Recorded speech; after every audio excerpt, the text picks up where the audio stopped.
Fala galera, sejam bem-vindos ao canal, e para mais uma história de terror. Se gosta desse tipo de conteúdo, não deixe de se inscrever no canal e deixar aquele like e ativar o sininho para receber notificações de novas histórias. Então vamos para mais uma.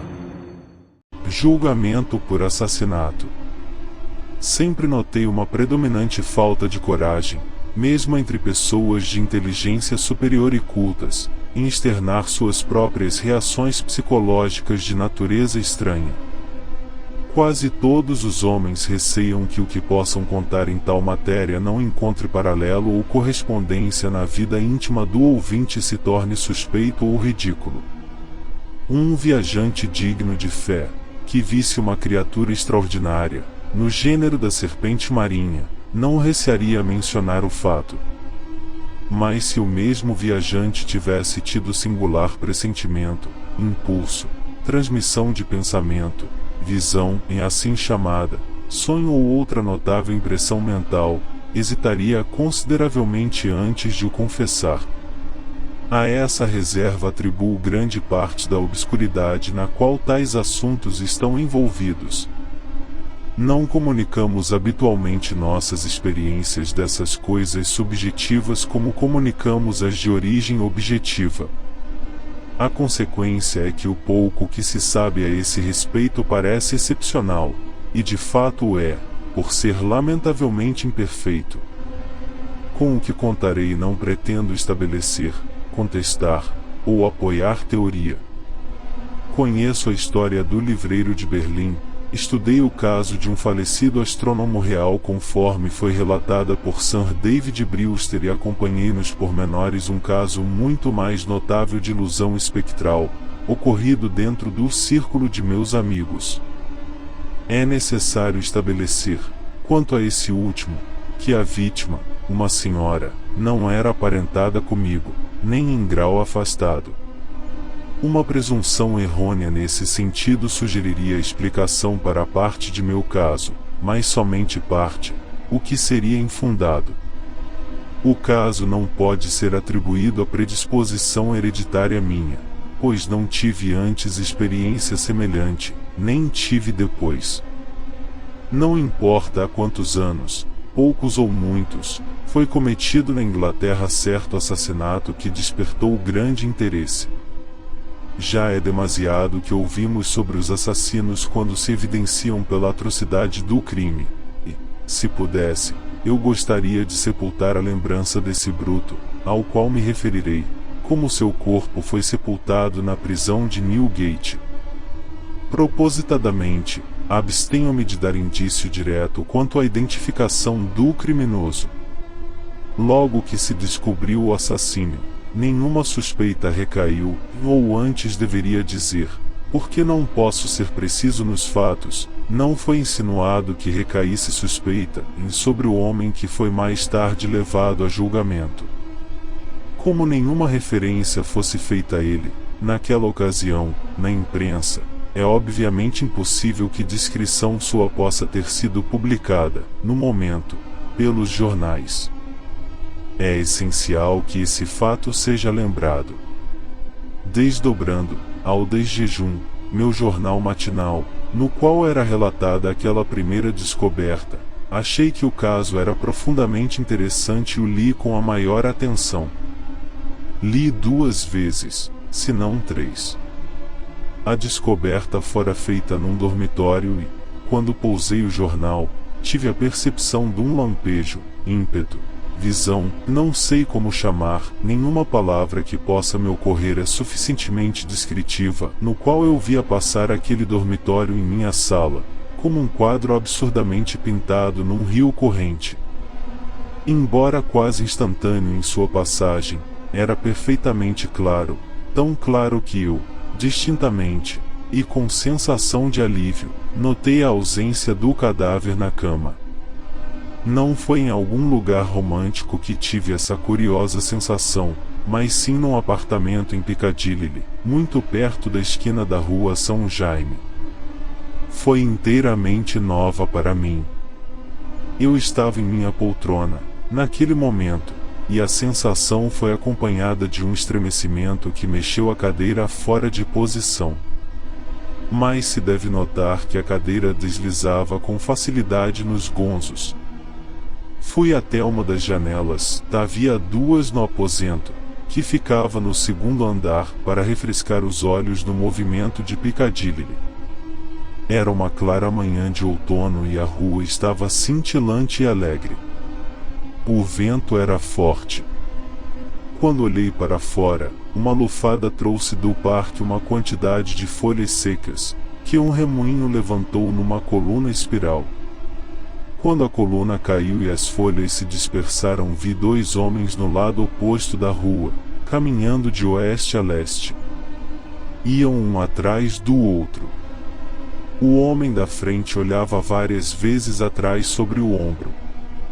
O segundo o seguia, a uma distância de cerca de 30 passos, com a mão direita levantada ameaçadoramente.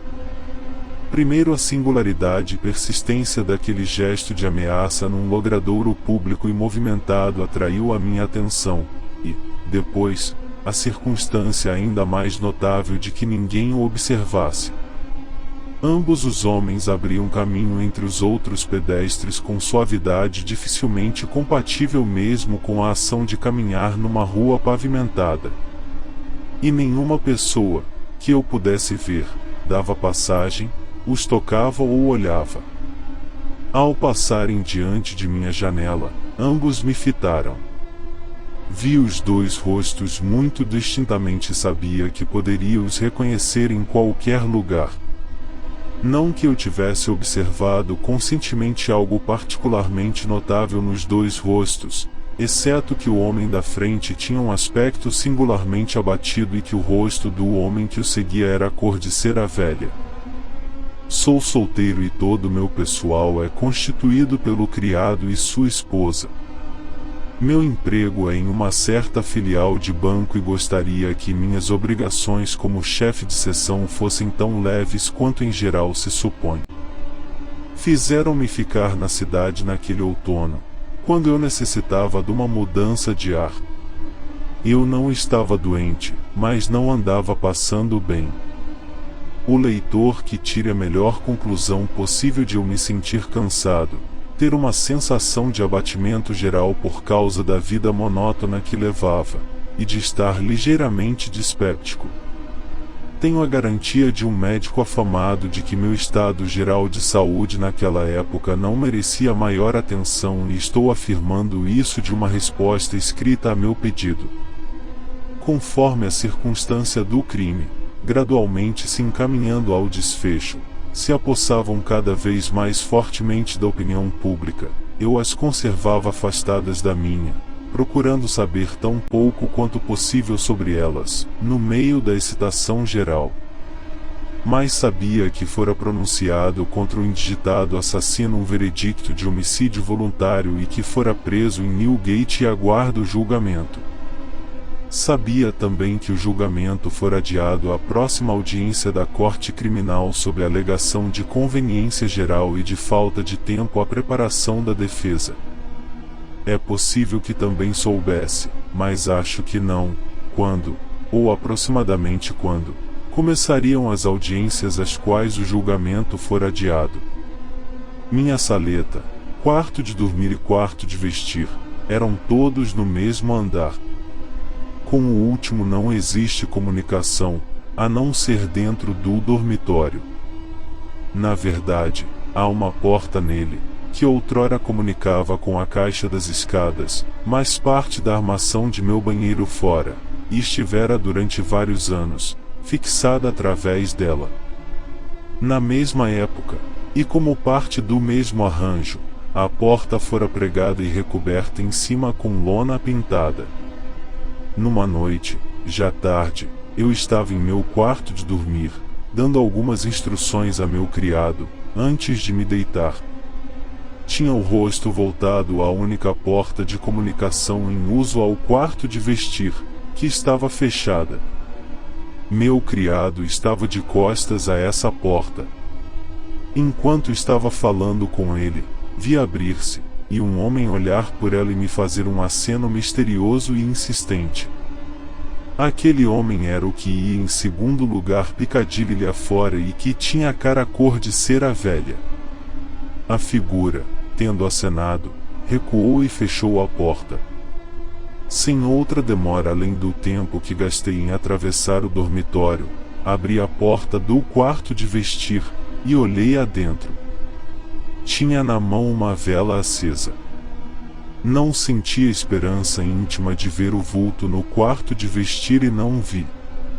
Consciente de que meu criado ficará assombrado, voltei-me a ele e disse: Derek, queres acreditar que em meu juízo perfeito imaginei ver um? Como nesse momento lhe encostasse a mão no peito, estremeceu violentamente com um movimento brusco de recuo e disse: Oh, meu Deus! Sim, senhor. Um morto acenando. Agora não acredito que John Derek, meu fiel e dedicado criado havia mais de 20 anos, tivesse impressão de ter visto aquela figura, antes de eu lhe tocar. A mudança de fisionomia foi tão espantosa, quando lhe toquei, que plenamente acredito que por algum oculto processo absorveu a impressão de mim, naquele momento. Mandei John Derek trazer aguardente, dei-lhe um bom gole e gostei de tomar um. Não lhe disse palavra do que precedera o fenômeno daquela noite. Refletindo no caso, tinha certeza de que nunca vira aquela cara antes, exceto naquela ocasião em Piccadilly. Comparando a expressão quando acenara a porta com a expressão de quando me fitara ao passar na rua, cheguei à conclusão de que na primeira ocasião quisera se imprimir em minha memória e, na segunda, se certificara de que seria imediatamente reconhecido. Não me senti muito tranquilo naquela noite, embora sentisse a certeza, difícil de explicar, de que a figura não voltaria. Ao clarear o dia, caí num sono profundo, do qual fui despertado por John Derek chegando junto à minha cama com um papel na mão. Aquele papel, ao que parecia, fora a causa de uma altercação, à porta, entre seu portador e meu criado. Era uma intimação para eu fazer parte do júri na próxima audiência da Corte Criminal Central em Old Bailey. Eu nunca fora antes intimado para tal júri, como John Derek bem sabia. Acreditava, não estou certo se com razão, que essa classe de jurado era geralmente escolhida entre pessoas de posição inferior à minha e, a princípio, se recusará a receber a intimação. O homem que a entregava tomara o caso de maneira muito fria. Dissera que meu comparecimento ou não comparecimento não lhe interessava. Ali estava a intimação. E eu devia fazer uso dela por minha conta e risco, e não ele. Durante um dia ou dois, fiquei indeciso sobre se deveria atender aquele convite ou não tomar conhecimento. Não tive consciência de inclinação misteriosa, influência ou atração, por uma ou outra decisão. Disso tenho certeza, como tenho de toda outra alegação que aqui faço. Finalmente decidi, como uma quebra na monotonia de minha vida, que iria. A manhã marcada foi a de um dia invernoso de novembro. Havia um denso nevoeiro castanho em Piccadilly, que se tornou positivamente preto e num grau muito opressivo a leste de Barra do Templo. Encontrei os corredores e escadarias do tribunal profusamente iluminados a gás e a própria sala de audiência igualmente iluminada. Penso que, até ser conduzido pelos funcionários para dentro do velho tribunal, e ver como estava repleto, não sabia que o assassino seria julgado naquele dia. Penso que até ser assim introduzido no velho tribunal, com ingente dificuldade, não sabia a qual das duas instâncias do tribunal minha intimação me levaria. Mas isso não deve ser tomado como uma asserção positiva, porque em sã consciência não estou certo sobre algum desses dois pontos. Tomei assento no lugar reservado aos jurados aguardarem, e olhei em volta do tribunal, tão bem quanto pude, através da nuvem de nevoeiro e respiração que o enchia pesadamente. Notei a névoa negra flutuando como uma cortina escura no lado de fora das grandes janelas, e notei o som abafado de rodas na palha ou cortiça acamada na rua. Também o sussurro do povo reunido lá fora, que um apito agudo, ou um som ou grito mais alto, ocasionalmente varava. Pouco depois, os 2 juízes entraram e tomaram lugar. O zum-zum na sala se acalmou de maneira impressionante. Foi dada a ordem para conduzir o homicida à barra. Quando apareceu, reconheci nele o primeiro dos 2 homens que desciam Piccadilly.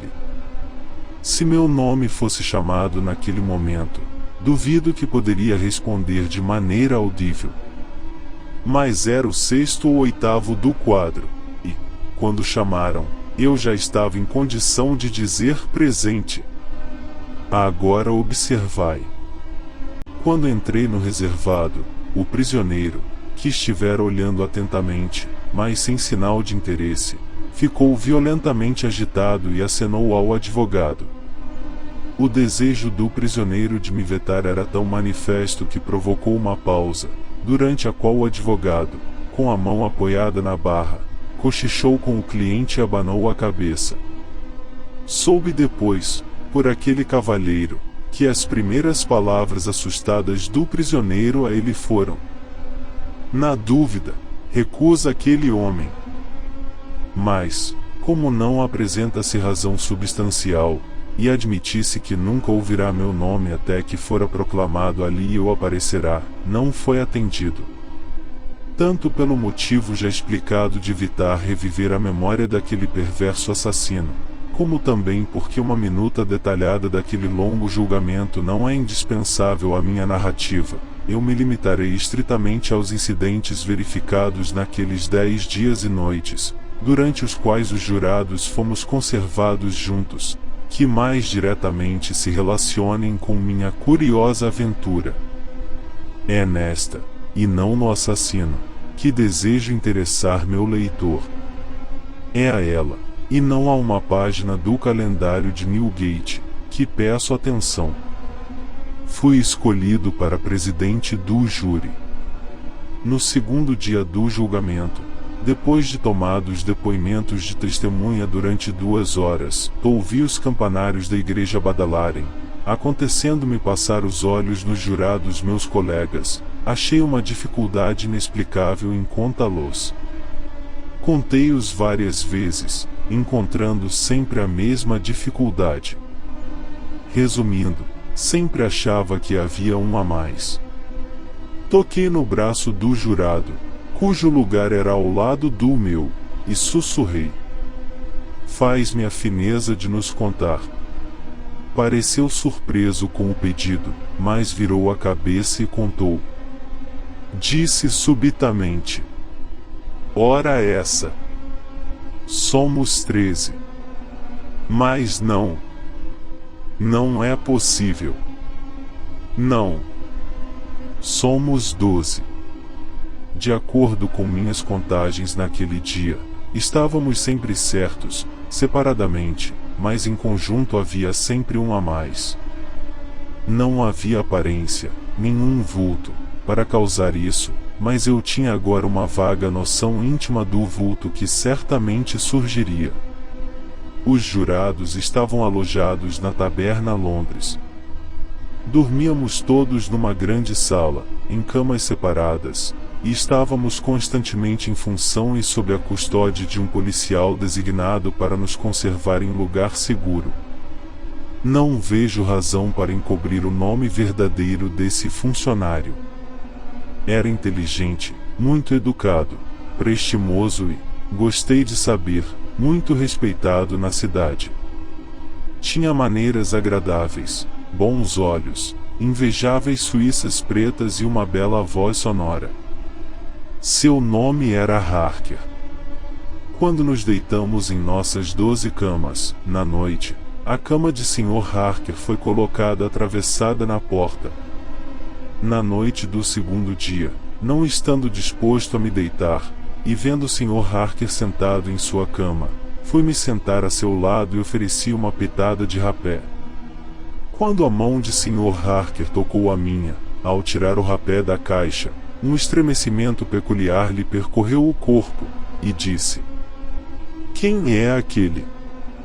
Seguindo o olhar de Sr. Harker, e espiando ao fundo da sala, vi de novo a figura que esperava, o segundo dos dois homens que vira em Piccadilly.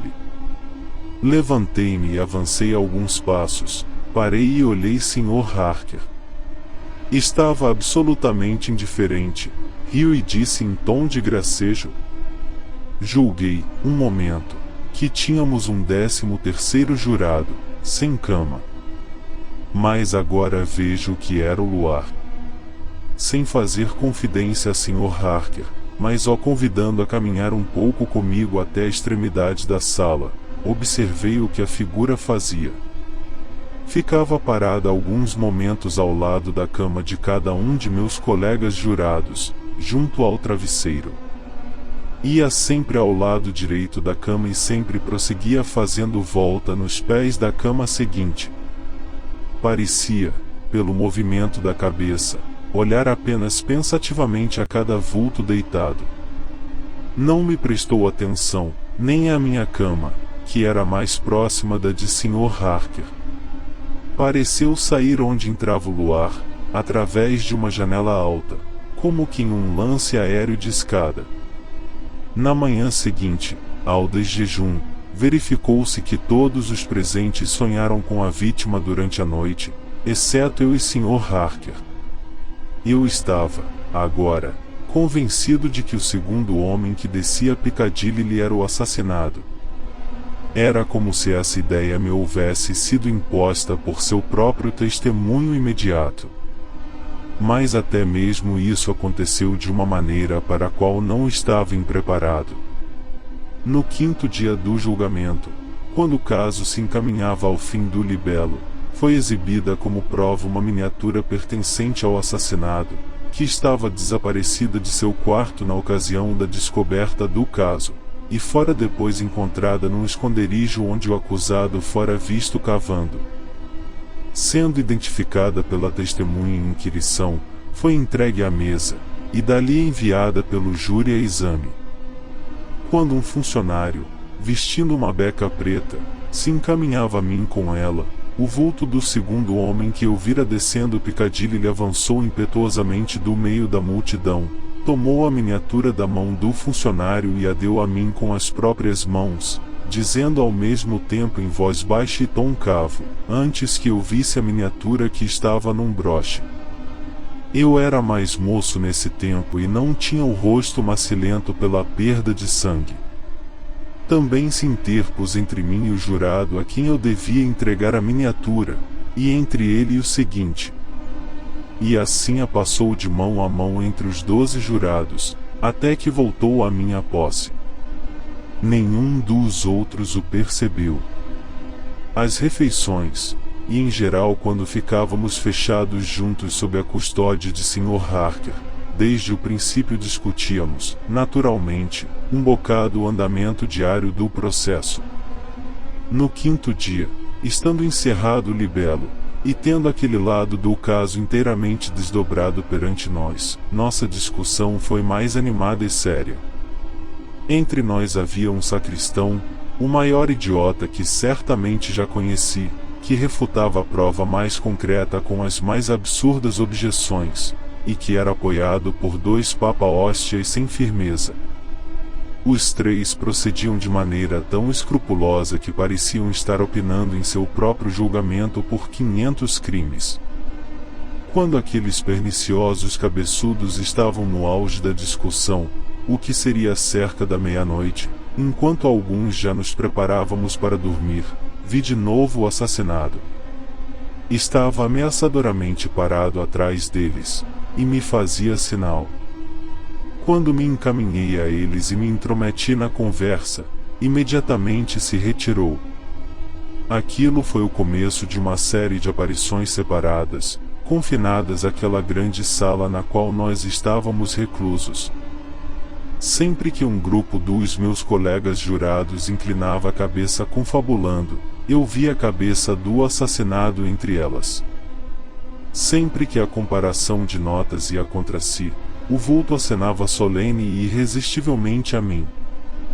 Devemos ter em mente que até a exibição da miniatura, no 5º dia do julgamento, eu nunca vira a aparição no tribunal. 3 mudanças se verificaram agora que entrávamos na fase de defesa. Mencionarei primeiro 2 juntas. O vulto agora estava continuamente no tribunal, e ali nunca se dirigia a mim, mas à pessoa que estivesse falando no momento. Por exemplo, a garganta do assassinado fora cortada de lado a lado. No discurso inicial de defesa, foi sugerido que o falecido poderia ter cortado a garganta. Nesse mesmo momento, o vulto, apresentando a garganta no horrível estado descrito, do que esconder até então, ficou ao lado do orador, movendo de um lado a outro a traqueia, ora com a mão direita, ora com a esquerda, demonstrando vigorosamente ao próprio orador a impossibilidade de tal ferimento ter sido feito, pela vítima, com alguma das mãos. Outro exemplo, uma testemunha, uma mulher, depondo sobre o caráter do acusado, declarou que o prisioneiro era o mais afável dos homens. Naquele momento, o vulto parou diante dela, fitando-a bem no rosto, e apontando ao semblante malvado do prisioneiro, com o braço erguido e o dedo acusador. A terceira mudança, a ser mencionada agora, me impressionou fortemente, parecendo-me a mais notável e interessante de todas. Não quero criar teoria. Aponto cuidadosamente o fato, e o deixo consignado.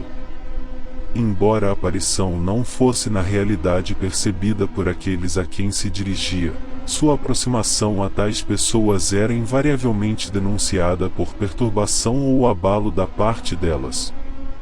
Parecia-me como se o fantasma estivesse impedido, por leis às quais eu não estava sujeito, de se revelar inteiramente aos outros, mas ainda assim conseguisse, de maneira invisível, indistinta e vaga, impressionar-lhes o espírito. Quando o advogado principal da defesa aventou a hipótese de suicídio, e o vulto parou ao lado do mencionado cavalheiro, fazendo o gesto horripilante de cerrar a garganta, é inegável que o advogado vacilou no discurso, perdeu durante alguns momentos o fio da engenhosa alegação, enxugou a testa com o lenço, e ficou extremamente pálido. Quando a testemunha sobre o caráter foi enfrentada pela aparição, seus olhos certamente seguiram a direção do dedo acusador e pousaram hesitantes, e com grande perturbação, no rosto do prisioneiro. 2 exemplos adicionais bastarão. No 8º dia do julgamento, depois da interrupção que se fazia todos os dias no começo da tarde, para alguns minutos de descanso e refrigério, voltei à sala do tribunal com o resto dos jurados um pouco antes dos juízes. De pé no reservado e olhando à minha volta, pensei que o vulto não estava ali, até que, levantando, por acaso, os olhos à galeria, o vi curvado adiante inclinado sobre uma respeitável matrona, como que para verificar se os juízes já voltaram a seus lugares. Imediatamente depois, aquela senhora deu um grito, desmaiou, e foi levada fora. O mesmo aconteceu com o venerável, sagaz e paciente juiz que presidiu o julgamento. Quando tudo estava terminado e se preparava, com seus papéis, para sumariar o assassinado, entrando na porta reservada aos juízes, avançou à banca de Sua Excelência e olhou atentamente sobre o ombro dele as páginas de anotação que estava folheando.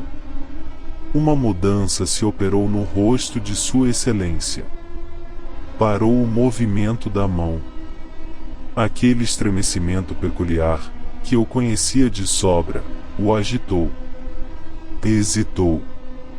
Desculpai, alguns momentos, cavalheiros.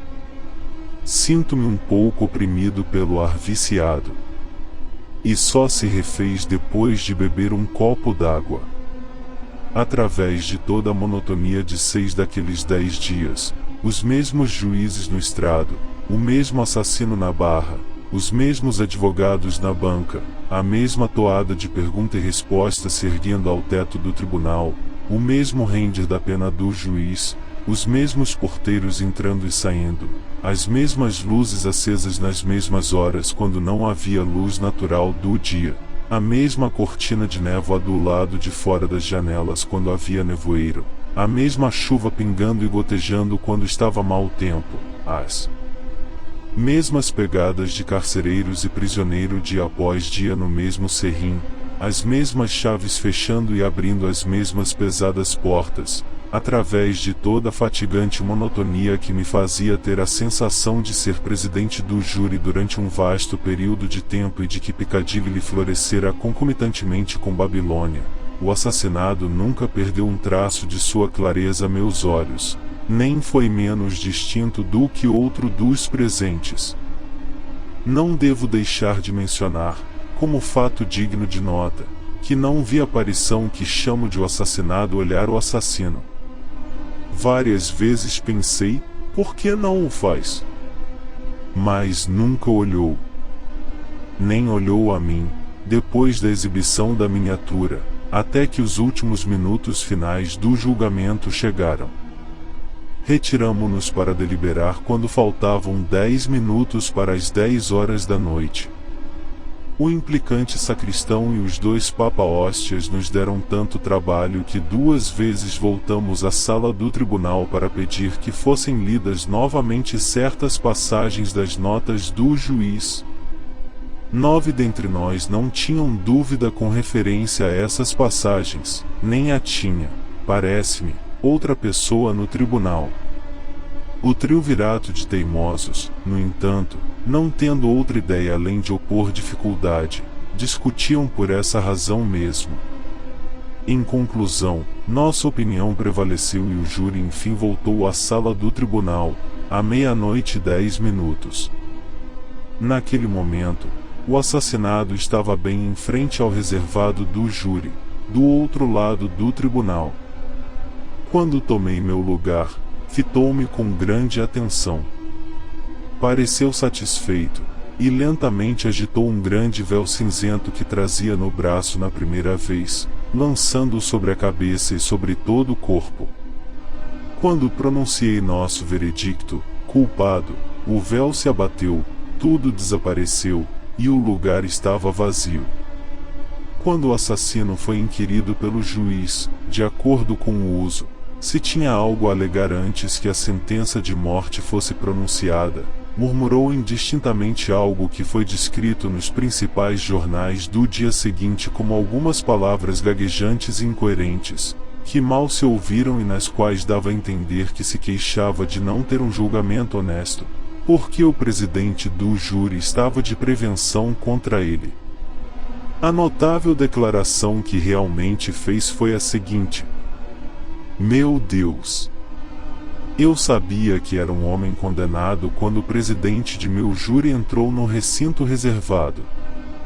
Meu Deus! Eu sabia que nunca me deixaria escapar porque, antes de ser preso, conseguiu de alguma maneira chegar junto à minha cama, numa noite, e me passou uma corda em volta do pescoço. Fim.